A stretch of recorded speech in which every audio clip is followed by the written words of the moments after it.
God, the one who has the right to call us into account, actually sends Jesus to defend us. It doesn't hardly make any sense. But there's a caregiver. I think it's Jesus in this story who just says, whoa, whoa, whoa, whoa. You have every right to call these people into account. But give me a little time and I'm going to work with them. I'm going to be with them. I'm going to dig around them and I'm going to put this fertilizer there. I'm going to put this water there and let's just work with them a little bit longer. And it's almost like Jesus is painting this picture of how he advocates with us. Respectfully saying, God, you have every right to come down on these people, every right to call them to higher accounts, every right to call them, their lives into full judgment. You have every right to do that. But Father, don't forget that you sent me to stand on their behalf. Whew.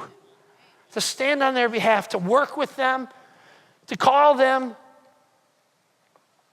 And friends, he says, so sir, just leave it alone for one more year.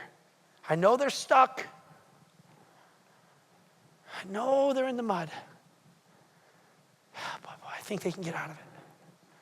I think that they can move forward and produce something that when you come, you're going to say, well done. Well done. Do you see maybe how God is at work here in this little story? Come on, anybody? Do you see that Jesus is promising to convict us, to nurture us, to guide us? All these things that we talk about, how when we're in right relationship with him, how he moves us along. Jesus is promising this, that he will work with us to move us. And friends, listen, this is like the grace is the fertilizer here. Grace is that thing that he's planting all around us. He's saying, we're not going to look backwards anymore. I know what you've done. I know what you struggle with. We're not going to go back there anymore. We're going to move forward. And friends, I can see this starting to take life inside of you, and I can see this taking life inside of our little church right here. You know, you think about the fertilizer that was available in this guy's day and age.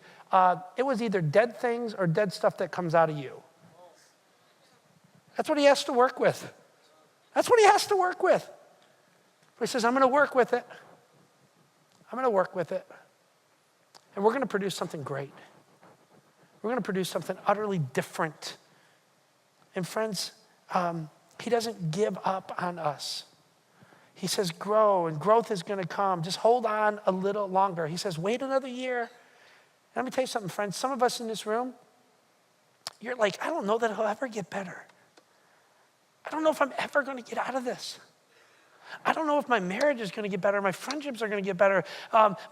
Some of us have this longing maybe for marriage or longing for a child, or maybe we've been stuck in this mire of debt for so long, or the health struggles of our life, or maybe it's just been kind of like one failure after another, and you're going, I don't even know if I'm ever going to get out. He says, what are you, crazy? Just give it one more year.